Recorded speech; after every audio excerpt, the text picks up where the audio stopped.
Aleluia. Queridos, o pastor Ed levou o meu livro.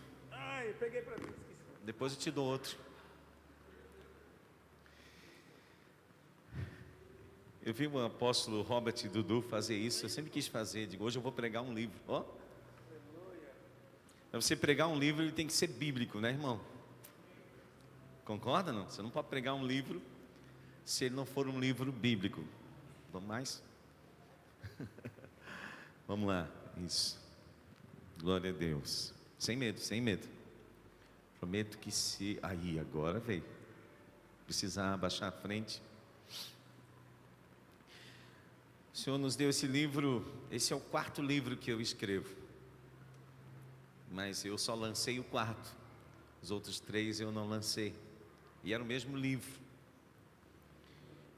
Uma vez eu li em algum lugar que tinha um jovem, trabalhava numa empresa multinacional, e ele queria muito ser fluente no inglês, na língua inglesa, e ele estudava muito e se dedicava muito, e ele pensava, de que eu falar sem gaguejar, eu vou estar bom, e quando ele conseguiu, ele pensou, não, eu não quero só falar em inglês, eu quero também poder pensar em inglês e falar em inglês, porque até então você pensa em português e fala alguma coisa em inglês. Ele dedicou mais, estudou mais, muito, e agora ele pensava e falava em inglês. Ele pensou, não é o suficiente, eu só vou estar contente quando eu sonhar em inglês. E ele continuou estudando, se dedicando, até que um dia ele teve um sonho, ele sonhou em inglês, ele foi muito feliz para a empresa, contar para os seus amigos que agora ele era fluente no inglês, porque ele se dedicou muito, estudou muitos anos e ele sonhava em inglês. Aí a primeira pessoa que ouviu olhou para ele e disse, mas é uma pena, porque essa noite a empresa foi vendida para a França. Então, eu acho que o Senhor fez isso comigo, porque eu sou músico na casa do Senhor desde os meus 8 anos de idade. E quando eu pensei que eu tinha ficado um bom músico, Ele disse, agora tu vai ser um pregador. Aí eu trabalhei muito, orei muito, me dediquei muito. Aí ele disse, agora tu vai ser um escritor. E é muito diferente você pregar e escrever. Então, lá vai nós de novo, né? E saiu o nosso primeiro livro. Quem leu ou está lendo tem dado um bom retorno daquilo que foi, o pastor Ed falou, do propósito do meu coração de escrever esse livro. Não tinha um propósito financeiro de alguma coisa, claro, acaba trazendo alguma coisa, mas não era esse o propósito. Os livros foram uma bênção sempre na minha vida. E quando eu pensei no propósito, do porquê escrever um livro e qual o primeiro livro que eu escreveria, eu pensei num livro que eu precisaria ter em minhas mãos há pelo menos 25 anos atrás, quando eu comecei de tempo integral no ministério, 24 para 25 anos. Eu precisava ter um livro na minha mão. Eu precisava saber algumas coisas que eu levei muito tempo e muita experiência, muitos erros e acertos no ministério para poder chegar onde eu cheguei aprendendo com esse livro. Então, quando eu escrevi as 4 colunas da liderança sobrenatural, tinha esse propósito. Quem lê vai ganhar alguma experiência, amém, queridos? Como o pastor bem falou, liderança ela nasce no ministério. Eu ainda gosto muito de uma coisa que não nos tiraram no Brasil, que um casal, quem aqui quer casar? Deixa eu ver. Quer casar? Está amarrado vocês dois. Vocês já casaram. Quem aqui quer casar? Safra 2026, deixa eu ver. Mas é com essa mãozinha assim, irmão, não casa só em 2030. Quem quer casar mesmo, quando o pastor pergunta, ele diz, amém? Quem fala mais alto a fila, vai para frente da fila. Quem quer casar? Ninguém vai casar aqui desse jeito. Eu vou orar para vocês não casar. Vou dar outra chance. Quem quer casar? Quem levantou a mão e deu esse grito forte aqui? Você quer casar, meu irmão? Eu? Glória a Deus. Muito bem. Até perdi a língua. perdi a linha de onde eu estava. O teu grito foi tão lindo. Depois eu vou te dar o livro, tá? O livro é teu. Amém? Qualquer área da tua vida que você precisa entender influência, você vai precisar aprender liderança. E eu gosto muito, quando penso em casamento, que não foi tirado no Brasil, que você pode ir lá no cartório e pedir assim: eu quero fazer um casamento religioso com efeito civil. Olha que coisa maravilhosa, ainda tem isso, não mudaram isso ainda, acho que não lembraram ainda de mudar. Ou seja, eu vou casar diante de Deus e que esse casamento tenha um efeito na terra. É isso que significa, religioso com efeito civil. Então o pastor vai lá, leva o nome do pastor, vem para a gente o documento, e a gente casa diante de Deus, esse casal, e o efeito também é nos documentos, no civil, né? E você tem um princípio eterno que vai fluir sobre a terra. Olha que coisa maravilhosa. Liderança é isso, é algo eterno que Deus permite fluir sobre a terra. Deus diz para o homem: lavra a terra, cultiva, cuida. Ou seja, aquilo que você recebeu do céu, porque o primeiro jardim ele ganhou. Ele acorda e está tudo pronto, tudo feito. Não é assim? Não foi assim? Ele não teve que fazer nada, ele só teve que... Eu gosto muito um pouco da deficiência cognitiva daquele jovem rico, porque ele chega para Jesus e diz assim: mestre, o que farei para herdar? Eu acho que a única coisa que alguém tem que fazer para herdar é nascer. Não é assim? Para ser herdeiro você tem que nascer. Então quando Adão é gerado, ele acorda, está tudo lá, tudo que ele precisa. E aí Deus diz para ele: agora a partir daqui você vai administrar e plantar. Você vai ser um mordomo disso que você ganhou aqui. Ou seja, domine, ele vai dizer: lidere. Tenha domínio sobre esse território. Não é dominar, Deus nunca mandou ele dominar sobre pessoas. Deus deu um território de domínio, uma posição espiritual. Eu vou ensinar uma coisa que você nunca mais vai esquecer. Deus não abençoa o que você tem, Deus abençoa quem você é.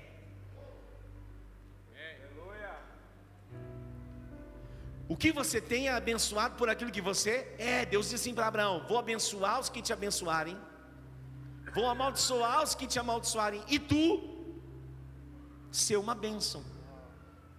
Ou seja, eu vou abençoar aquilo que semearem na tua vida, vão prosperar. Se semearem bênção na sua vida, vão colher bênção. Se semearem maldição na tua vida, vão colher maldição. Mas você ser uma bênção. Ele não disse semeie bênção, ele disse seja. Porque quem é, semear é natural, irmão. Qual é o propósito de uma laranjeira? Alguém vai dizer que é dar laranja, não é assim? Mas não é. O propósito de uma laranjeira é gerar outras laranjeiras. E ela faz isso através do fruto. Por isso, quando Moisés tem dificuldade de encarar agora o desafio, quando Deus diz que você vai lá libertar o meu povo, Deus manda, e ele é como se ele dissesse assim para Deus: Deus, eu não tenho habilidade, eu não tenho habilidade para falar, eu não tenho condições de ir, eu não tenho um exército para vencer Faraó. O que eu vou dizer lá? Quem está me enviando para libertar o povo? Ele não diz eu tenho para Moisés, ele diz eu sou. Deus não abençoa o que você tem, Deus abençoa quem você é. E por aquilo que você é, então Ele abençoa naturalmente aquilo que você tem.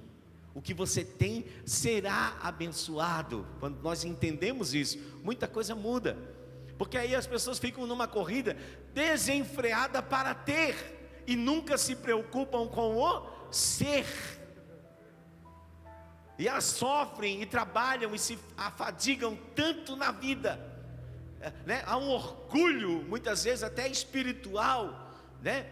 Da irmã dizer para as amigas, como a mãe do Cris dizia: o meu marido tem 2 empregos. É assim. E não tem problema nenhum em ter 2, pode-se ter até 10. Mas Deus quer que você seja ungido. E o pastor Ed vai pregar sobre isso domingo.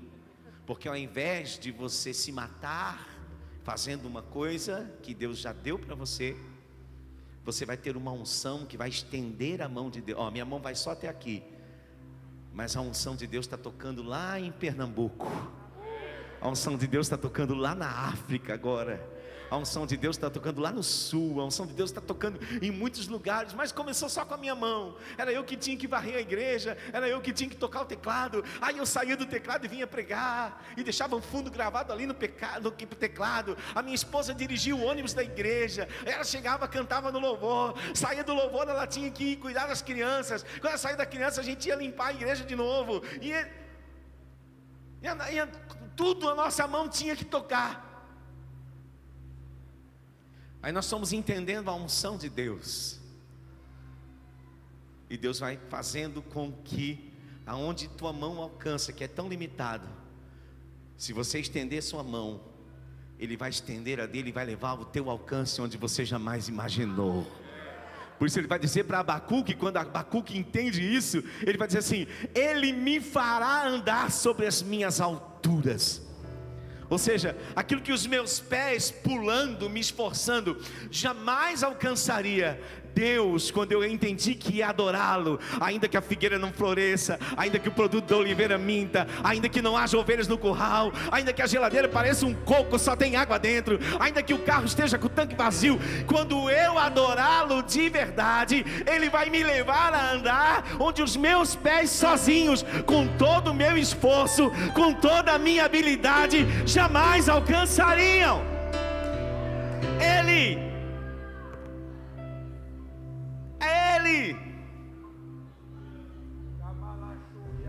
Quando nós compreendemos isso, irmão, nós saímos desse lugar. Eu lembro, irmão, que muitas vezes no começo do ministério, irmão, eu ia para o shopping. Eu parava lá no estacionamento do shopping em Itajaí, e eu ia para a lotérica pagar as contas da igreja, irmão. Depois de 3 semanas orando, e eu chorava lá dentro do carro. Digo: obrigado, Senhor. Obrigado por o Senhor ter abençoado. Obrigado. Mas, Senhor, eu tenho que orar 3 semanas.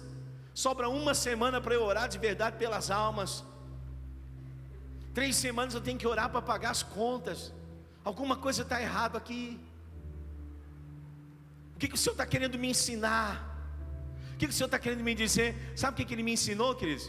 Quem gostaria de saber o que Ele me ensinou? Vai lá na escola de sabedoria o mês que vem. Não, brincadeira, eu vou falar para vocês o que Ele me ensinou. Uma palavra. Você fica faltando culto, irmão, e você está se batendo, você está faltando. Sabe por que você faltou? Porque você ficou cansado, ficou tentando resolver, ficou lutando. À noite eu estou fadigado. Irmão, o que vai mudar a tua vida não é o quanto você trabalhou lá na tua empresa, é quanto uma palavra de Deus muda todo o teu resultado. Eu lembro que uns dias depois um pastor amigo abriu uma vaga. Eles iam para uma conferência de pastores com um grande homem de Deus que está com Jesus já. E alguém não pôde ir. Disse: olha, Leandro, eu tenho um lugarzinho aqui, você não quer ir? Eu me joguei, irmão, porque eu não perco essas coisas de jeito nenhum. Quando Deus abre a porta, eu vou. E eu estava lá no meio de mais de 900 pastores aquele dia, e batalhando as minhas batalhas, irmão. E aquele homem de Deus, ele estava tão cheio do Espírito Santo, irmão, mas tão chapado. Sabe por que ele estava cheio? Ele disse: eu estou chegando a hora de ir embora. A minha geração está partindo. Ele já estava com mais de 90 anos. E ele era um homem de Deus, tão usado por Deus. Para você fazer uma ideia, pastor, ele pregava com a Bíblia no grego, na mão. Eu perguntei para ele como é que era a rotina devocional da vida dele. Ele disse: não, eu levanto pela manhã, eu passo 1 hora de oração, depois eu caminho mais 1 hora orando, depois eu leio mais tantos livros, eu leio a Bíblia, até o meio-dia. Aquele homem tinha 5 horas por dia de devocional, com mais de 90 anos. E ele, só que a diferença, irmão, é que com 93 anos ele ainda pregava fluente, com a mente lúcida, com a unção intacta. Ele disse: mas eu estou indo embora. E eu orei, olha irmão, olha que negócio forte que aconteceu comigo. Sim, e eu orei ao Senhor antes de vir para cá, para a cidade de Tubarão, Santa Catarina. Eu orei para que o Senhor tocasse um pastor aqui nessa noite. Eu não sei se tinha mais, irmão, mas aquela noite eu tomei uma decisão que se tinha uma vaga para um, aquela era minha. Quem quisesse que pedisse uma para si, eu disse: Senhor, é comigo, fala, vai, dá-lhe. Pastor Hélio ficou cuidando da igreja, ainda estava na sede quando isso aconteceu. E Deus disse para ele, sabe o que Deus disse? Deus disse assim: você sabe quando nós precisamos de um avivamento? Nós precisamos de um avivamento quando nós temos mais prazer quando nós recebemos do que quando nós ofertamos.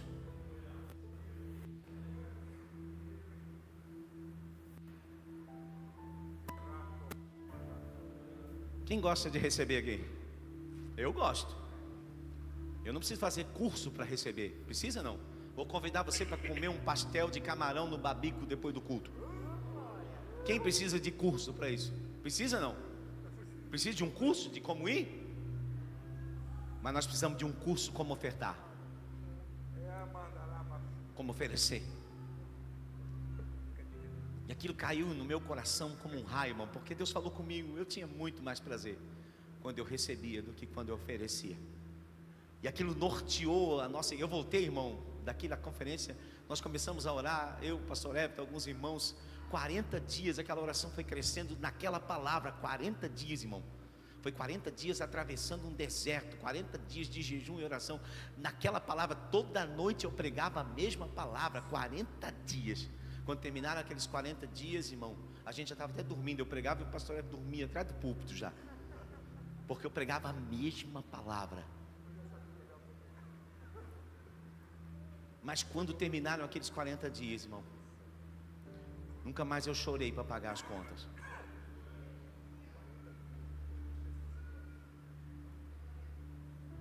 Nós saímos do culto descalço. Nós saímos do culto sem nada, irmão. Muitas vezes o pastor Ed me viu em igreja, e era uma igreja que não era um pastor não, de pegar a bolsa assim, com tudo que tinha de dinheiro, até o pagamento dele uma vez, e ir lá na oferta, hein? Pastor, como é que nós vamos pagar? Eu não sei como, eu não estou fazendo curso de como receber, eu estou fazendo curso de como oferecer. Mas eu recebi uma palavra do Senhor. A obra de Deus, feita do jeito de Deus, feita por um chamado de Deus, nunca vai ter falta dos recursos de Deus.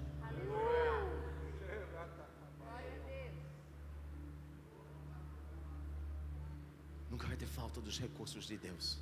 Nós precisamos aprender, irmão, do nosso coração. E eu comecei a ensinar a igreja.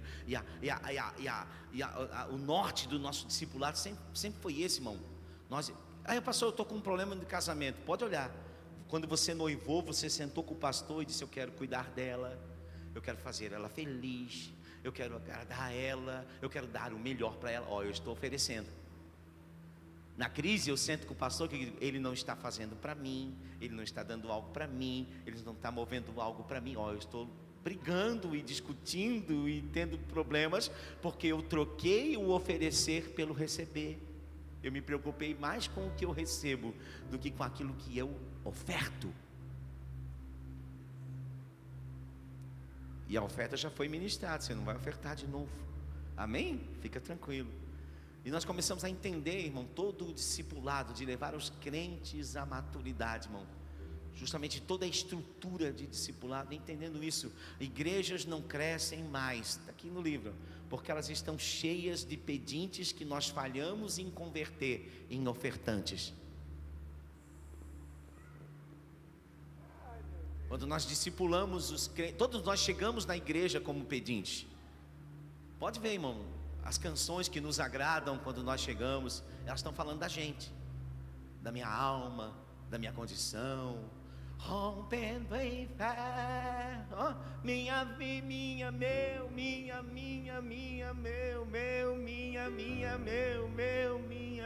meu. É normal, nós chegamos na igreja, na infantilidade espiritual como pedintes. Nós fazemos campanha de 7 quinta-feira, de 70, passar por baixo da fogueira de alguma coisa, subir um monte. Nós estamos, tudo isso para receber alguma coisa e está tudo bem. Nós chegamos precisando de amor, precisando de palavra, precisando de conselho, precisando de carinho, está tudo bem. O problema é que depois nós temos que nos converter em ofertantes, senão as almas não são salvas.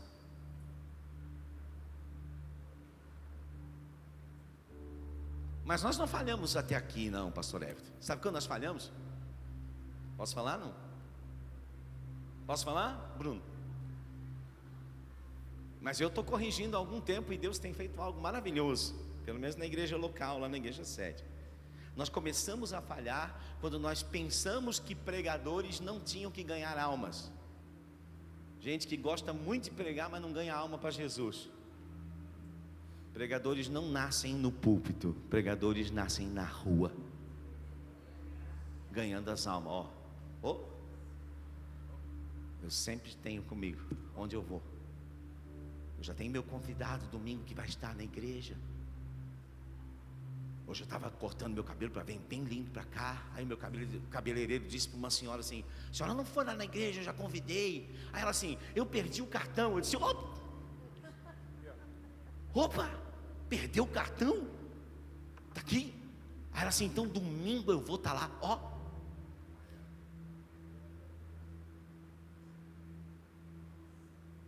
Você está entendendo, irmão? Deus não abençoa o que você tem que ser. Deus abençoa o que você se torna.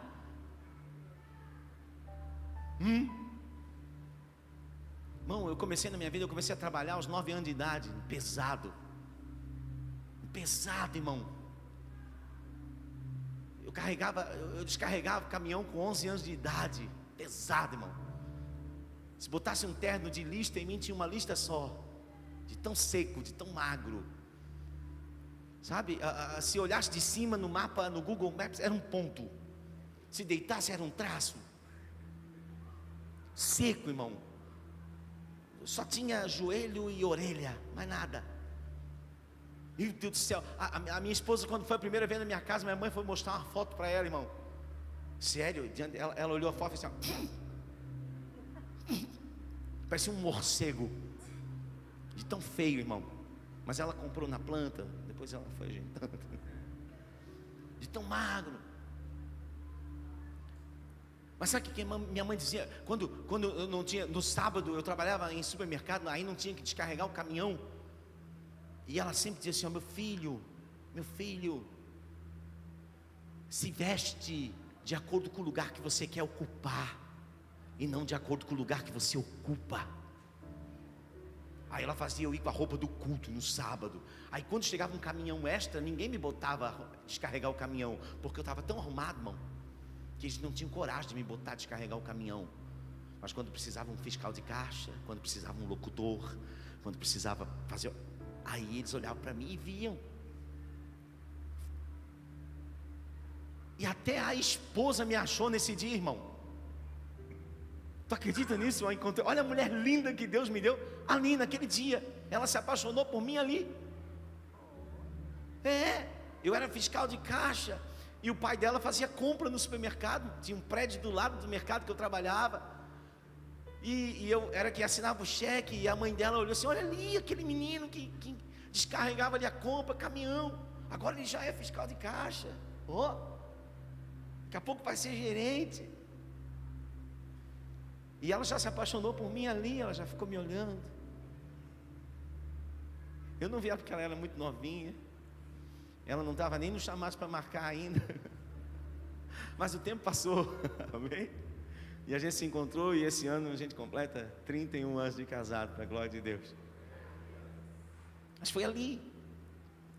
Deus não abençoa o que você tem, não importa o que você tem. Deus abençoa quem você se torna, quem você é. Aleluia. Por isso lá em Provérbios capítulo 23 versículo 7, 8, ele diz assim: não comas o pão do avarento. Ele não diz não coma o pão de quem tem ou não tem pão. Ele fala de um estado Ele diz assim: não comas o pão do avarento, nem cobices os seus bocados deliciosos, porque como imagina em sua alma, assim ele é. Ele te diz: come e bebe, mas o seu coração não está contigo. Ou seja, ele é um produto daquilo que ele constrói, a própria imagem no coração dele. Agora, como é que eu faço para mudar, pastor, quem eu sou, para que Deus abençoe? Você tem que ler Hebreus capítulo 1, e você vai ver que ele diz assim, que Jesus é a imagem expressa do Deus vivente. E Deus pega esse Jesus e faz uma figura e coloca numa haste, para que todo aquele que tire os olhos da terra e coloque os olhos nele, não pereça, mas tenha a vida eterna. Aleluia! Glória a Deus! Quem está sendo abençoado? Então abre a Bíblia, para você não dizer que só. Eu já preguei a Bíblia, né, irmão? Até aqui. Amém? Mas como diz os pastores assembleanos, para não ficar apenas nas minhas palavras, abra a Bíblia em Êxodo capítulo 18, versículo 21, que é o tema do livro, o texto bíblico que norteia o livro. Quando que o livro nasceu? Esse livro começou a nascer conceitualmente no ano de 2006, há 20 anos atrás, quando eu comecei a plantar a igreja em Itajaí. Eu pensei que eu já tinha tudo, porque eu tinha uma unção. O Senhor me ungiu para aquela obra. Eu pensei, eu tenho uma unção, e eu fui pregar. E ninguém ia na igreja que eu era pastor. Ninguém entrava na nossa igreja que eu era pastor. Não vinha. Ninguém conhecia, não tinha um nome, não tinha um parente conhecido que me apoiasse, alguma coisa, não tinha nada. Tínhamos uma unção. E ninguém vinha, e eu comecei a pregar, irmão, na rua. E eu ganhei um trio elétrico. Foi comprado lá no Direto do Campo, que era uma caixa de verdura mesmo. E eu subia naquela caixa e a gente pregava na praça, pregava na rua, pregava na frente da igreja. Eu lembro que nós começamos a orar pelas almas, irmão, e naquele ano nós ganhamos para Jesus 186 almas, ou 196, agora me deu um apagão, mas foram quase 200 almas, pregando na rua. Então tinha uma unção. Só que depois daquele ano, irmão, na igreja, depois daquelas quase 200 almas, tinha na igreja apenas 34 pessoas. E eu não gostei daquele resultado muito. Era muito baixo a convergência de gente que convertia, que aceitava Jesus e que permanecia na igreja. Mas eu já sabia que o problema não era uma unção.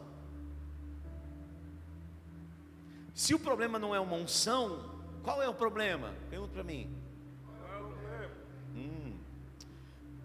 Se o problema não é uma unção, então sempre o problema é uma habilidade. Uma habilidade. Eu conheci um pastor uma vez que eu pedi para ele fechar uma igreja. Eu já fechei algumas igrejas e já abri outras tantas. Porque eles estavam sofrendo, eu disse para ele: quem é que ganha as almas aqui na igreja? Ele disse: não, eu não tenho esse dom. Aí foi eu que fiz, né? Mas quem é que tem? Tem alguém que tem? Não. E vocês não entenderam ainda por que as almas não vêm? Alguém tem que se responsabilizar. Quem é a coluna de oração dessa igreja? Pode ter muitas colunas, mas quem é a coluna? A coluna é que bota o ombro de baixo. Quando as coisas estão difíceis, ora ainda mais, porque a maioria para de orar quando as coisas ficam difíceis. E isso acontecia até no ministério de Jesus. Quando Jesus, imagina a visão, pastor Alex, de estar lá diante do Monte das Oliveiras. O cara já foi para Israel. Quem aqui quer ir para Israel? Tem pouca gente que quer ir para Israel aqui. Quem gostaria de viajar para Israel? Deixa eu ver. O cara já foi para Israel. Ele está diante do Monte das Oliveiras, diante da porta do príncipe, e ele vê Jesus sendo assunto ao céu. Oi. Hã? Não, o cara não viu qualquer coisa, irmão. Ai, não viu um pregador. Não. Ele vê Jesus subindo ao céu e os anjos falando com eles. Do jeito que vocês viram ele subir. Vocês vão ver ele voltar. Você já pensou ver isso, irmão? Quem acha que ficaria mais crente, mais forte na fé vendo uma visão dessa? Tem alguém não? Deixa eu dizer para você que tinham 500 pessoas assistindo isso.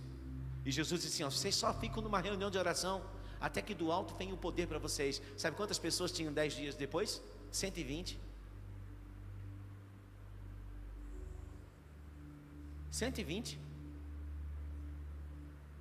Só que daí vem o Espírito Santo. E Pedro levanta e prega. E no outro dia não eram 120, eram 3.000. Então está faltando a compreensão de uma habilidade. E a habilidade tem um nome: liderança.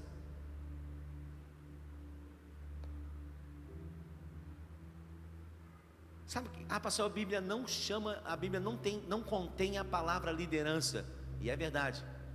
Ela tem assim, lá em 1 Reis capítulo 17, se não me falha a memória, Salomão assume o reino de Israel, e ele diz assim, eu não sei entrar e nem sair. O Senhor me colocou na frente, liderança de um tão grande povo, e eu sou como um menino. O Senhor me colocou no lugar de ninguém menos que Davi, o meu pai. Eu sou como um menino, não sei entrar e não sei sair. Não compreender liderança é isso, é não saber entrar e sair. Nós perdemos inúmeras oportunidades, portas que Deus abre para nós de maneira sobrenatural, ungidamente, e nós jogamos fora porque nós não sabemos entrar e sair. Os pastores assembleianos antigos, e o meu sogro era um desses, e eu cresci vendo essa gente trabalhar. Eles tinham modelos de teste, irmão, que pareciam ridículos, mas eu vi um pastor testar um obreiro e um casal de obreiro num jantar. Tio do pastor Everton, nunca esqueça, ele contou para nós a experiência. Ele chamava o casal para jantar num bom restaurante. Eles iriam ser convidados para assumir uma igreja. E chegava lá, o irmão olhou para a esposa assim, meu amor, vamos comer demais hoje, porque quem está pagando é o pastor. Eles não sabem até hoje que iriam ser convidados para assumir uma congregação. As portas se abrem ou fecham, irmão, porque a gente não sabe entrar e sair. Sabe lá na empresa, eles não dizem que você não sabe entrar e sair. Sabe o que eles dizem? Estamos cortando gastos, estamos fazendo contenção de despesas. Eles não dizem que você não está capacitado, que você não entendeu, que você não sabe se relacionar, que você não sabe entrar e sair. Eles não dizem isso. Estamos cortando custos. A empresa está passando por ajustes. Infelizmente, gostamos demais de você, mas vamos ter que desligá-lo.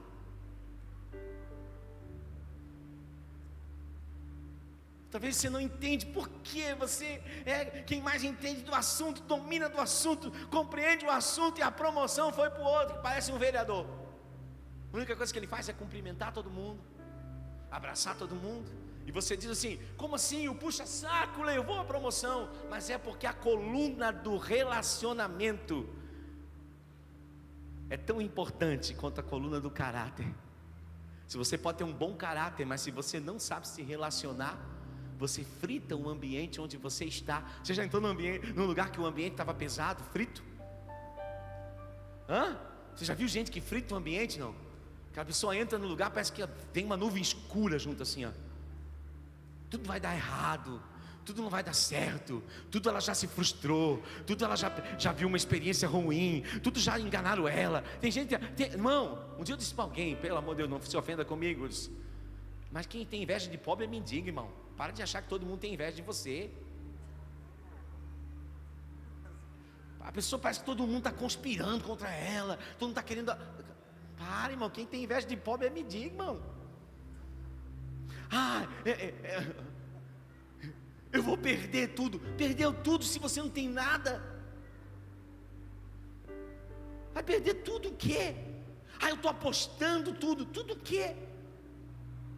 Saber entrar e sair. Você pode traduzir por liderança. E aí ele diz assim: me dá sabedoria, para que eu possa discernir no meio de tão grande povo que o Senhor me colocou. Quem está entendendo? Agora, na situação do texto que nós vimos aqui, Moisés estava liderando um povo que ainda não era uma nação. Esse povo iria ser uma nação. O plano de Deus, o propósito de Deus era que Israel se tornasse uma nação. Ele é um povo que é liberto do Egito, e eles precisam de 40 anos no deserto para se tornarem uma nação. Quem está entendendo? Eles não entraram enquanto não se tornaram uma nação. Enquanto o velho homem não morreu no deserto, o novo homem não entrou na terra da promessa. Todo aquele velho homem que saiu do Egito morreu no deserto. O Senhor disse assim: eu vou levar eles à terra da promessa, porém no dia da minha visitação, a alma deles vai definhar no deserto. O velho homem, o velho Israel morre no deserto durante 40 anos, para que a nova geração, o novo homem, entrasse na terra da promessa. E Deus coloca Moisés para liderar esse povo recém-saído do Egito. Irmão, você já pastoreou problema? Quem é pastor aqui? Você já se pediu: meu Deus do céu, esse mês parece que eu só estou pastoreando problema. Ao invés de pastorear almas, ou então lá na tua empresa, parece que esse mês, parece que eu só estou liderando problemas, só abacaxi. Não é assim? Se você botar naquele mês uma fábrica de chapéu, as pessoas começam a nascer sem cabeça.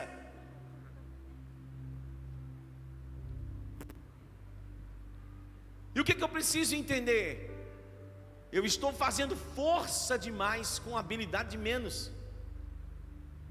E no começo de qualquer coisa que nós fazemos para Deus ou empreendemos na nossa vida, nós sempre focamos na preocupação em como vamos fazer.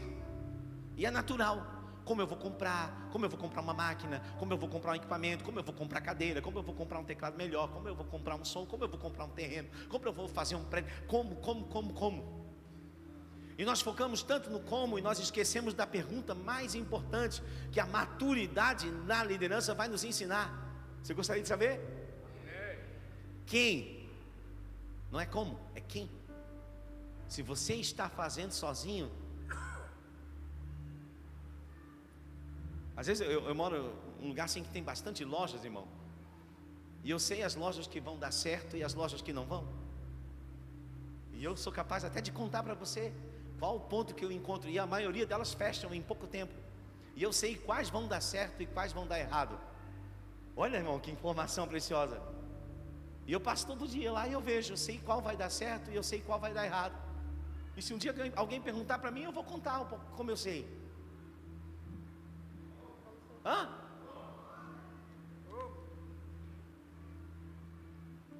Quando eu vejo alguém trabalhando sozinho, se você não tem dinheiro para botar 2, não abre. Quando eu vejo alguém trabalhando sozinho, se eu não vou botar um ajudante para economizar, não vou botar uma pessoa para não... Deus nunca mandou ninguém sozinho. Deus nunca viu que era bom alguém estar sozinho. Nem os discípulos para pregar, Deus mandou sozinho. Ele sempre mandou de 2 em 2. Onde estiverem reunidos em meu nome, não. Para haver uma manifestação do poder sobrenatural de Deus, tem que ter 2 pessoas, é a chave. Quem está fazendo sozinho não está liderando. E o que Moisés estava fazendo? Liderando sozinho e achando lindo. Olha como eu sou bonzão. O sogro dele vai visitar ele e fica olhando: vem cá ver como é que é o meu dia. E ele julga aqui, resolve aqui, e atende o celular aqui, e resolve o problema ali, e está conversando com um aqui, mas já está respondendo uma mensagem aqui, e ele: uau, olha como eu sou ativo, olha que coisa maravilhosa, olha o que a minha esposa pensa de mim, que eu não tenho tempo para nada.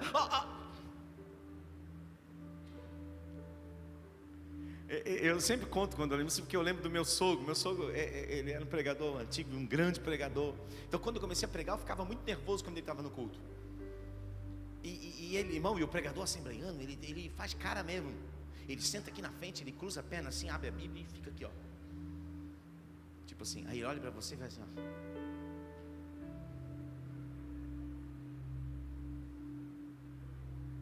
Se você pregou muito assim que, uau, a glória de Deus desceu, então no final você, estava ungidinho. Eles não dão braço a torcer, irmão, não davam moleza para gente. E eu lembrava assim, eu fiquei imaginando o Jetro vendo Moisés trabalhar. Eu fiquei lembrando dessa cena.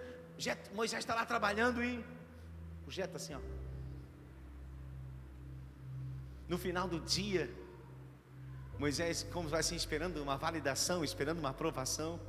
Olha que povo maravilhoso, não são mais aquelas ovelhinhas lá no deserto que eu cuidava para ti.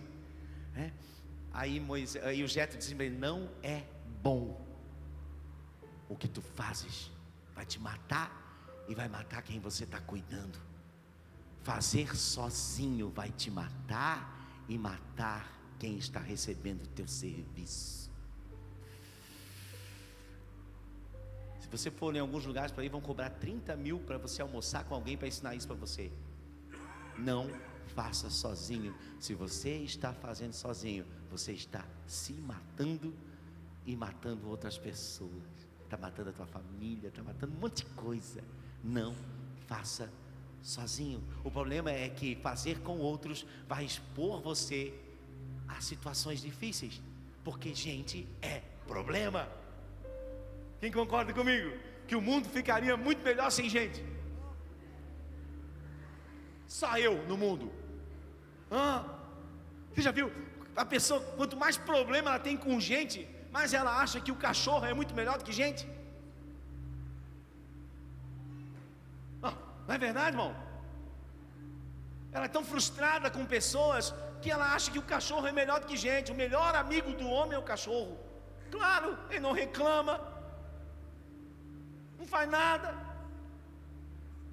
deu comida, passou a mão na cabeça, ele está contente, não te julga, não analisa o teu caráter, não analisa as tuas atitudes, não liga se você tomou banho ou não, ele está ali. Mas a Bíblia diz assim: não havendo bois, o celeiro fica limpo. E a Bíblia nunca está falando de boi, mas é na abundância dos bois que você vai experimentar também a abundante colheita. Aleluia. Você pensa que, entendeu? Nunca faça sozinho. Diz assim: pastor, eu aprendi. Diga, eu aprendi. Não faz sozinho. Bota alguém, reparte com alguém, coloca alguém. E Moisés recebe a informação do sogro assim: não é bom o que tu fazes, tu vai matar tanto a ti quanto a esse povo. Aí no versículo 21, agora chegamos no texto: procura, porque dá trabalho, irmão. É igual procurar diamante. Não é o quê? Faltou comida no deserto? Faltou água no deserto? A roupa envelheceu no deserto? Sapato gastou no deserto? As crianças morriam? As doenças matavam alguém? Não. Então a pergunta não é como, a pergunta é quem. É quem. Quem vai fazer junto? O pastor fica com essas histórias, mas a gente sonha, às vezes, nós somos missionários, de ir para uma cidade sem nenhum recurso, sem nada, uma casa apenas, e plantar uma igreja do zero, sem recurso nenhum, para ver quanto tempo ela gira. E a gente tem coragem. Por quê? Porque a nossa pergunta não é mais como. A gente só tem que sair para a rua e procurar quem. Tem alguém com fome de Jesus naquela rua, tem alguém com fome de Jesus naquela cidade, tem alguém precisando de uma oração naquela rua, tem alguém que está com problema na sua casa naquela cidade, tem alguém que está no seu comércio angustiado porque pode fechar, mas eu tenho uma informação, eu tenho uma bênção, eu não sou mais preocupado em receber, eu tenho uma unção, eu tenho uma oração, eu tenho uma palavra. Mas eu não tenho dinheiro, mas eu tenho um sorriso, eu tenho um abraço, eu tenho a glória de Deus para carregar. Quem está entendendo? Procura entre o povo. eu sei de uma coisa que não tem falta no mundo, irmão. Sabe o que não tem falta no mundo? Povo. Se não tivesse povo, eu ia dizer, isso aqui não funciona, o livro não funciona, porque não tem povo. Mas se tem uma coisa que onde você vai tem, é povo. Eu já fui em lugares muito pequenos, irmão, mas um lugar pequeno tem 2.000 pessoas, tem povo. Um lugar pequeno tem 500 pessoas, tem povo. Um lugar pequeno tem 80.000 pessoas, povo. Povo não falta. E ele diz, procura dentre o povo, tem alguém lá. Então você tem que botar o teu sapato, amarrar o cadastro, escovar o dente e ir procurar dentre o povo. Alguém precisa do que você faz. Alguém precisa da habilidade que você tem. Alguém precisa daquilo que você sabe fazer. Alguém precisa do produto que você faz. Alguém agora está com vontade de comer o bolinho de pote. Tem alguém agora dentre o povo, agora mesmo eu tenho certeza, que está morrendo de vontade de comer um bolinho de pote. Quem concorda comigo? Tem ou não tem? Eu só tenho que achar.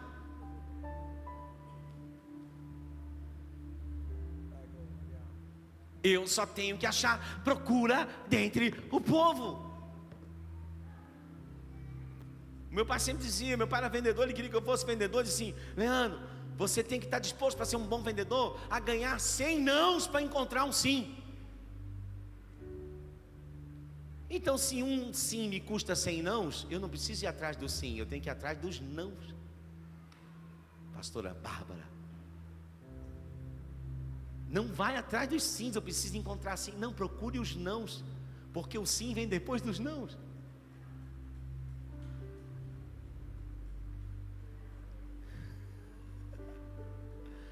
Ou como se diz, o não já está garantido, a gente só tem que ir atrás da humilhação. Assim? Não tenha medo do não, eu falo de Jesus. Eu não sei quantas pessoas eu tenho que falar de Jesus para um crer. Mas eu não me preocupo mais com os meus nãos. Essa semana, uns dias atrás, 2, 3 semanas atrás, chegou uma senhora na igreja, e ela estava no culto, e elas vieram falar comigo depois do culto. Ela disse, pastor, você sabe como é que eu vim parar aqui? Eu disse, como? Eu estava no culto no cemitério, no dia de finados, que nós fazemos há 14 anos, há 10 anos atrás. Eu ouvi o Senhor pregando há 10 anos atrás, no culto do cemitério. Deus falou comigo. Mas eu só procurei uma igreja agora. Mas quando eu pensei na igreja, eu lembrei do Senhor pregando. E eu sabia que a igreja ficava aqui pelo Cidade Nova. E eu estou aqui, e a glória de Deus está mudando a minha vida. Olha, 10 anos, irmão, foi não. Até que um dia, a glória de Deus transformou aquele não em um sim.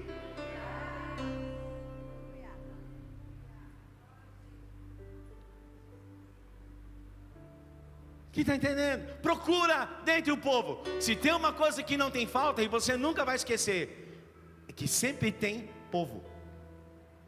Onde você vai tem povo.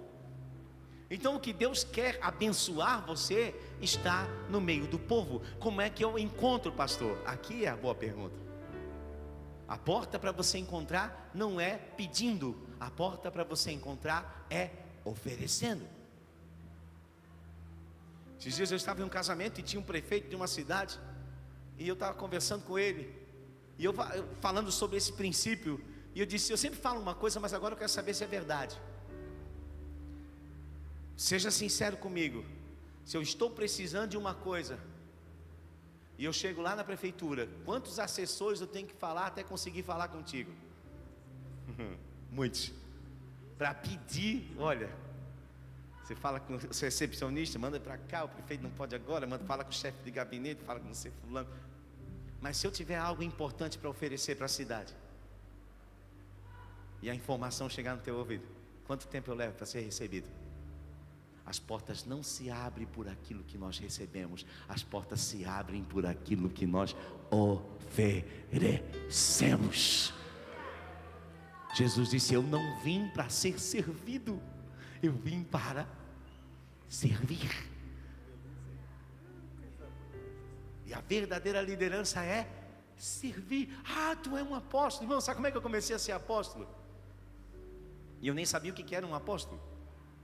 Quando Jesus me chamou, eu comecei a tocar na igreja com 8 anos. Eu amava servir. Toda igreja que estava começando, irmão, sendo plantada, eu subia em cima com os amigos, em cima de carroceria, de caminhão, de Kombi de verdura, de bicicleta, para ir tocar e servir com a música nas igrejas que não tinha músico. Ninguém nunca me chamou para pregar naquelas igrejas. Eu ia tocar, servir. Não tinha música, a gente ia, domingo à tarde, sábado de noite, domingo de manhã, em cima de casa. Naquele tempo andava, gurizada andava em cima de caminhão, na BR, em cima de carroceria de caminhão. Ninguém morria, hoje morre, naquele tempo não morria. E depois, irmão, não foi pregando nas igrejas. Tudo que era igreja que estava plantando, estava começando, que tinha um chamado de Deus direitinho, que não estava fazendo coisa errada, a gente comprava aquele monte de cadeira e saía ofertando cadeira, ofertando púlpito, ofertando caixa de som, ofertando cadeira, ofertando púlpito, ofertando caixa de som. Muito antes de alguém ouvir a gente falar sobre liderança, nós ofertávamos. E a gente nem tinha muito. Mas a gente entendeu isso, irmão. Ser ofertante na obra missionária, ser ofertante. Você está entendendo, irmão? Porque as portas não se abrem por aquilo que nós recebemos, elas se abrem por aquilo que nós oferecemos. Quando Moisés é questionado, ele questiona o Senhor, Moisés não vai deixar a gente sair de lá, está lá em Êxodo capítulo 5. O que eu vou dizer? Diz para o faraó, para que o meu povo vá ao deserto, a fim de que me ofereça. Nós oferecermos, nós somos escravos. Nós é que tínhamos que estar recebendo. Nós é que tínhamos que estar ganhando alguma coisa. Vocês é que tinham que trazer alguma coisa para nós. Nós somos escravos aqui no Egito. Olha como é que é a nossa condição. Deus diz assim: eu vou fazer vocês uma nação. Então vocês vão para o deserto. E no deserto vocês vão aprender a oferecer. No deserto. E a gente diz: pode Deus preparar uma mesa no deserto? A questão não é se Deus pode preparar uma mesa no deserto. A questão é com quem Deus vai contar para servir. Não é como, é quem. Procura. Agora quem? Homens capazes.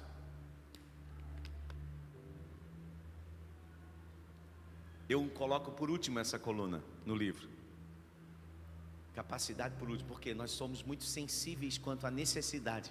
E a necessidade faz nós pularmos as outras colunas por causa da capacidade. O cara chega na igreja, irmão, com um violão. Ele toca o violão aqui, ó. Porque ele aprendeu no boteco, irmão. Para ganhar cerveja no boteco, ele faz peripécia com o violão e tal.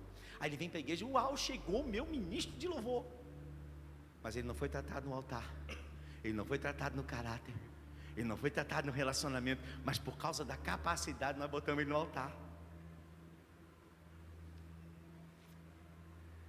E o problema não é botar, irmão. Nunca foi. O problema do pastor não é colocar, é tirar. Colocar não é problema. Não dá problema colocar. Você pode colocar qualquer pessoa. Não dá problema. O problema é tirar. É quando tem que tirar. Eu brinco, a analogia é muito ruim, mas eu não tenho outra. É como um tiro de 9mm. Entra por um buraquinho assim, irmão, mas sai estragando tudo. Entra por um furinho assim, ó. Ai, que furinho pequenininho lá atrás. Sai estragando tudo, sai destruindo tudo que fez. Porque nós não somos bons em entrar e sair. Alguém está sendo abençoado aqui? Homens capazes, tementes a Deus. Por quê? Pergunta para mim, temente a Deus é importante? Porque quem não é fiel a Deus não vai ser fiel a você.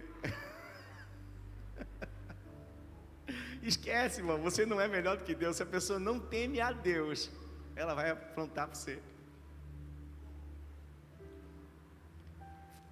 Quem se torna temente a Deus, irmão, não apronta mais para os outros. Quem se torna temente a Deus não mente mais como mentia, não rouba mais como roubava, não fazia mais o que fazia, porque agora ele tem um relacionamento com Deus. E sabe como é que eu sei que alguém tem maturidade no relacionamento com Deus? Não, você gostaria de saber? Ele conhece os atributos de Deus. Deus é onipotente, Deus é onisciente, Deus é onipresente. Os 3 principais atributos já está bom. E como Ele é onipotente, onipresente e onisciente, Ele sempre está vendo o que eu estou fazendo, está onde eu estou fazendo, está consciente do que eu estou fazendo. E o temor a Deus me leva à consciência de que Deus sempre está presente. Então eu posso enganar qualquer pessoa, eu só não posso enganar a Deus.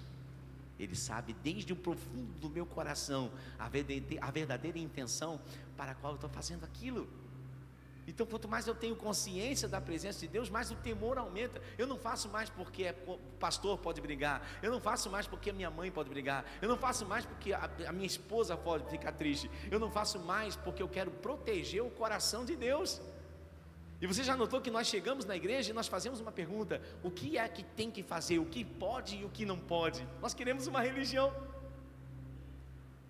Nós queremos uma religião, me dá as regras, pode isso, não pode aquilo, pode isso, não pode aquilo. E a regra é muito clara, não tem regra. Ou você protege o coração de Deus, ou você não protege o coração de Deus.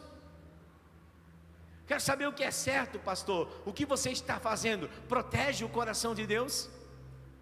Procure na Bíblia. Vai agradar o coração de Deus ou vai entristecer o coração de Deus? Você conhece alguém cheio da glória de Deus que faz isso que você está fazendo? Você conhece alguém que está operando milagres e fazendo uma grande obra para Deus e está fazendo desse jeito que você está fazendo?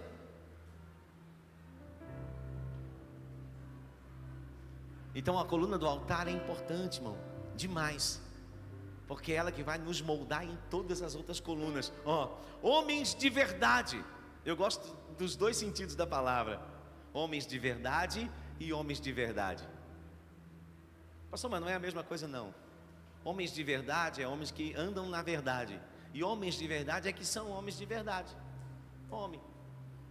Meu pai não me ensinou a ser pastor, mas ele me ensinou a ser homem, ter palavra, saber honrar uma aliança, ser fiel nos relacionamentos, ser fiel com a família. Ele me ensinou a ser homem de verdade.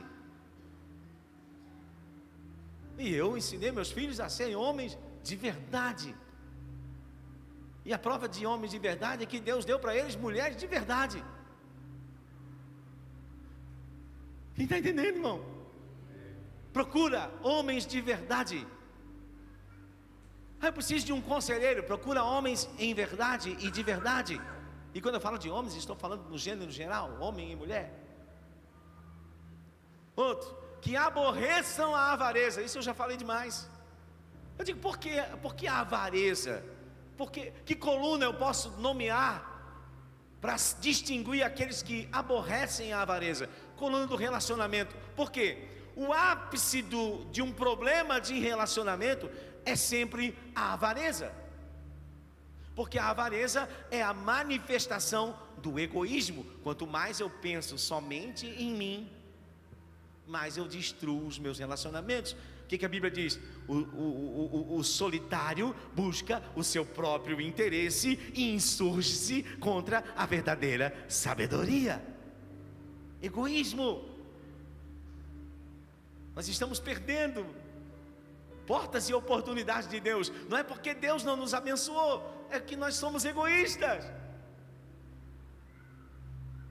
Então ele está dizendo assim: não é alguém apenas que não seja avarento, é alguém que não gosta de avarento. Desculpa se é pesado, mas é verdade. Eu não gosto de avarento. Eu me relaciono muito bem com eles. Eles nem sabem o que eu penso. Mas eu não gosto, eu aborreço, eu tenho aborrecimento. Mas eu aprendi a contornar. Ó, que coisa boa. Eu aprendi a contornar, a viver bem com todo tipo de pessoa. E não tem problema nenhum com essa. Sabe o que faz? O que a Bíblia diz? Não comas o pão do avarento. Como é que eu faço para estar na mesa do avarento e não comer o pão do avarento? Eu levo o pão.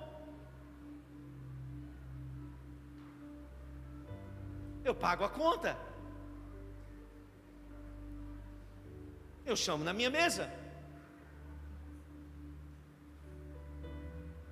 E Paulo lida desse jeito com uma igreja avarenta. Sabe qual é a igreja mais avarenta do Novo Testamento? Quem gostaria de saber, não? Corinto. Paulo, lê a primeira carta, Paulo assim: eu não posso receber de vocês oferta. Vocês são tão carnais entre tantas coisas que eu nem recebo oferta de vocês. Outras igrejas entraram comigo em relação a dar e receber, porque para poder pregar para vocês, eu tive que abrir mão de receber qualquer coisa de vocês. Oi, irmão, Paulo não deixou de pregar a Corinto, Paulo não deixou de servir Corinto. Paulo disse: eu não recebo de vocês. Aí ele manda a carta, ele se arrepende, chora. Na segunda carta, no mesmo capítulo 9, fala assim: beleza, vocês se arrependeram, eu fiquei sabendo que vocês receberam bem a primeira carta, que vocês mudaram, estão arrependidos. Eu vou dar uma chance para vocês, mas eu não vou ministrar a oferta quando eu estiver aí. Vocês preparam a oferta de antemão, porque quando eu chegar, eu quero saber se essa oferta alcançou o propósito certo. Ela se tornou uma expressão de generosidade. Sabe o que é generosidade, irmão? Quem gostaria de saber? É alguém que tem o ofertar na sua genética espiritual. Generosidade. Ninguém é mais generoso do que Deus. Eu provo para você. Qual é a genética da generosidade de Deus? Quem gostaria de saber? João capítulo 3, versículo 10. Porque Deus amou o mundo de tal maneira que deu uma oferta de tal tamanho, que não dá nem para expressar o tamanho, para que todo aquele que nele crê não pereça, mas tenha vida eterna. Aleluia! Ninguém pode ser mais generoso do que Deus. Por isso quem é filho de Deus tem a genética de Deus, e a vida dele é uma expressão de generosidade. E se eu tivesse tempo eu continuava, mas eu não tenho, eu vou terminar aqui.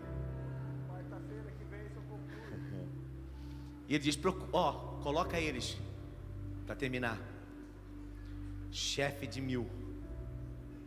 Vou traduzir melhor. Coloca eles para liderar 1000. Coloca eles para liderar 100. Está lá no texto. Coloca eles para liderar 50. E coloca eles para liderar 10. O mesmo altar, mesmo caráter, mesmo relacionamento. O que mudou? A capacidade.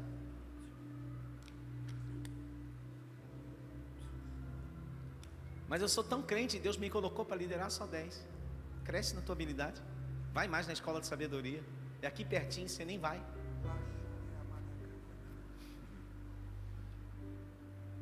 Deus colocou para liderar 50. Eu queria liderar 100. O que precisa mudar? Minha capacidade de entrar e sair. Eu lidero 100, eu gostaria de liderar 1000. O que precisa mudar? Minha capacidade. E Jesus ensina isso, irmão. Olha que coisa maravilhosa. Jesus disse assim: eu vou ensinar vocês a liderarem na potência máxima, sem limites. Quem gostaria de aprender? E eu ensino em 1 minuto. Ele pega uma bacia, pega uma toalha e começa a lavar uns pés. Eu estou procurando uma oportunidade na igreja. Pega uma bacia, pega uma toalha, porque as portas não se abrem por aquilo que você recebe, as portas se abrem por aquilo que você oferece. O problema, irmão, é que a nossa referência é sempre ruim. E eu termino aqui. O velho mandamento diz assim, ama a Deus sobre todas as coisas e ama o próximo como a ti. Agora tem uma coisa que entra em conflito aqui. Você já acordou de manhã e você não estava gostando nem de você mesmo? Tem alguém aqui? Irmão, fala aí. Eu não estou gostando nem de mim. Tem dia que eu acordo de manhã, irmão, e eu penso que o problema é o café. Aí eu disse, não, eu não estou gostando de ninguém, é por causa do café. Aí eu tomo um café. Aí agora eu também não estou gostando de ninguém, mas pelo menos eu tomei café. Por que não muda tomando café? Eu tenho que orar. Aí eu vou orar e dizer, Senhor, eu vou ter que liderar esse povo hoje. Me faz amar eles como o Senhor amou. E aí lá em João capítulo 8, último versículo 34, ele diz assim, depois de lavar os pés, depois de identificar o traidor, depois de identificar aquele que ia negar, depois de lidar com todas as verdades nuas e cruas do seu ministério, Ele diz assim: um novo mandamento eu dou para vocês, que ameis uns aos outros, não mais como a ti mesmo, mas como eu vos amei. Jesus é a melhor referência de líder. Jesus é a melhor referência de pai. Jesus é a melhor referência de marido. Jesus é a melhor referência de homem. Jesus é a melhor referência de servo. Jesus é a melhor referência de filho. Por isso ele vai dizer assim: eu não tenho um caminho, porque não é o que você tem, é quem você é. Ele diz: eu sou o caminho, eu sou a verdade, eu sou a vida. Fique de pé comigo. Eu podia passar a noite inteira aqui pregando para você, mas nada disso iria mudar, irmão, se você não entendesse no teu coração de colocar em prática alguma coisa e colocar em ação. E você vai ter que escolher alguma coisa hoje daquilo que você recebeu do Senhor aqui nessa noite. Alguém recebeu alguma coisa? Tem alguém aqui que de tudo que eu falei aqui, uma coisa, uma só marcou o teu coração? Se eu vou, vem cá, pastora Gabriela, Deus marcou teu coração com uma coisa? Você pode dizer o que foi? Uma frase só. Vem cá. Uma coisa só. O que marcou teu coração nessa noite? Serviço e posicionamento. Fica aqui. Quem mais? Mais alguém? Uma coisa eu vou levar hoje daqui. Uma coisa. Uma frase de tudo que o Senhor falou marcou meu coração, marcou a minha vida nessa noite. Tem alguém? Hã? Vem cá. Meu Deus, esse irmão quer levar os livros tudo para ele. Vem cá, por favor, desce ali, irmão, por favor. Vai me servir hoje aqui, vindo aqui. Pode ficar virado para cá, pastor, não tem problema. Mas alguém, alguma coisa, pastor, mudou minha vida. Eu não vou ser. Foi, mamãe? O que foi? Conta para mim. Eu preciso ser ao invés de ter. Meu Deus, por favor, fica ali, irmão, fica ali, olha aqui. Mais alguém, irmão, mais alguém? Vem cá, minha irmã, vem cá. Já disse, vem cá, o que Deus marcou teu coração nessa noite? Não trabalhar sozinho. Olha aí, não trabalhar sozinho, isso aqui vale ouro, irmão. Isso aqui vale ouro. O que Deus marcou teu coração, minha irmã? Aprendi a servir. Servir, aí, pastor, meu Deus, coisa maravilhosa. Mas alguém, Deus marcou teu coração com alguma coisa? Hã? Olha aqui, vem cá, fala no microfone. Não é como, é quem. O problema não é como fazer, é quem vai fazer. Mas não é apenas fazer, é quem vai fazer do jeito de Deus. Mas alguém, irmão, será que eu preguei só para uma pessoa? Irmão, achou um jeito de encontrar a esposa? Meu Deus, não, deixa eu ver, o que Deus marcou? Marcou que eu tenho que voltar para o caminho do Senhor. Ai, aleluia, irmão! Aleluia! Aleluia!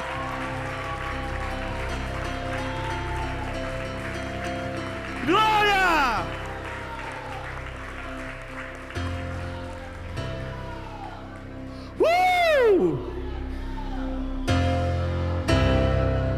Mais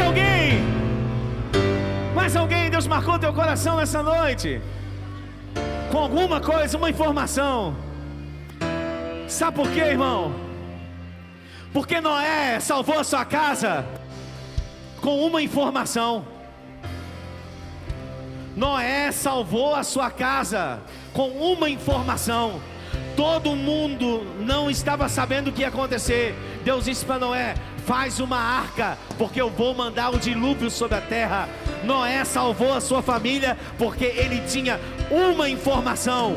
Davi disse assim, ó: uma coisa pedi ao Senhor. Ele podia pedir muitas coisas, eu pedi uma coisa: foco. Eu mantive os meus olhos em um lugar. Uma coisa, irmão, uma coisa. Você pode levar uma coisa hoje?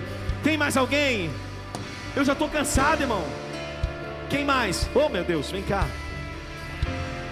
O maior amor do mundo. Deus amou o mundo. Deus amou o mundo de tal maneira. Olha, irmão, é uma coisa, é a mais importante. Mais alguém? Vem cá, meu delegado, vem cá. Que me marcou quando você falou se vestir, né, com aquilo que a gente quer ser, que teu pai te ensinou. Exatamente. Mas não é apenas a roupa, irmão, é o coração. O lugar que você quer ocupar tem um coração.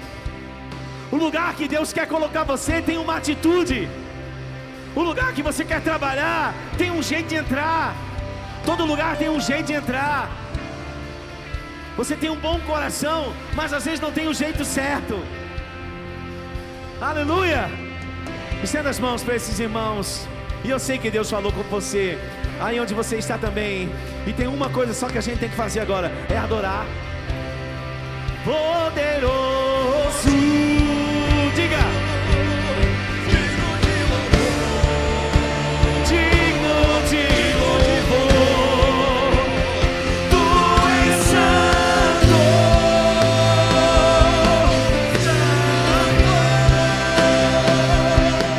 é o Senhor Deus poderoso, digno de louvor, digno de louvor, de novo. Tu és santo, santo, santo,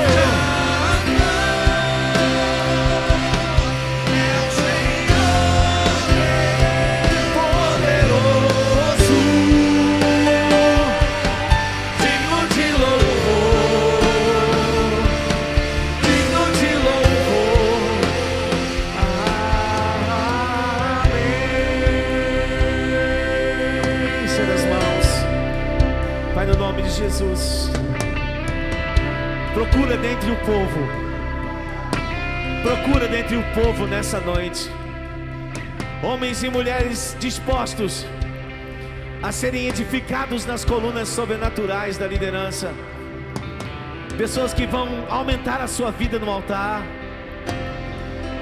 Há pessoas que nessa noite decidiram deixar o Espírito Santo transformar e moldar o seu caráter.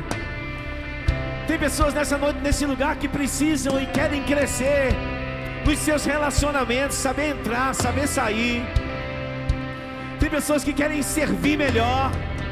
Tem pessoas que querem aumentar a sua capacidade de servir, porque o entendimento eles aumentaram hoje. Agora unge o teu povo pela tua palavra, unge o teu povo de forma sobrenatural. O nosso querido irmão que entrega a vida a Ti nessa noite, vem morar no coração dele. Ele reconhece a sua condição de pecador, ele reconhece a sua condição de necessitado da glória de Deus. Vem pelo Teu Espírito morar dentro dele. Nós Te louvamos demais pela vida e pela alma dele. Abençoa essa igreja, pastor Everton, apóstolo Thaís, de forma sobrenatural, os ministros dessa casa, com 2026 de uma colheita abundante de almas e mais almas. Tem alguém aí?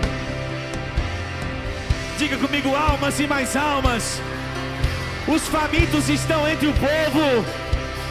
Entre os moradores de Pissarras estão os famintos. Entre os moradores de Barra Velha estão os famintos. Estão os famintos e os sedentos. Agora mesmo tem alguém com fome de Jesus.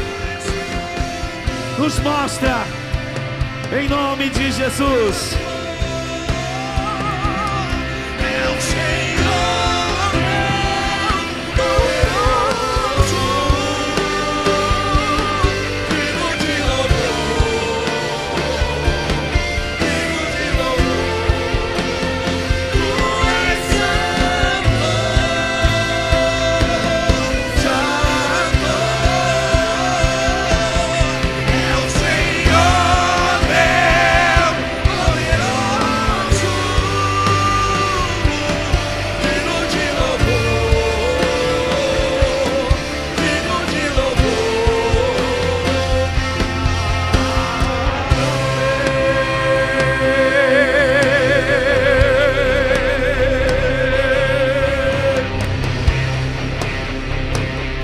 Aleluia! Quem pode aplaudir o Rei Jesus? Aleluia!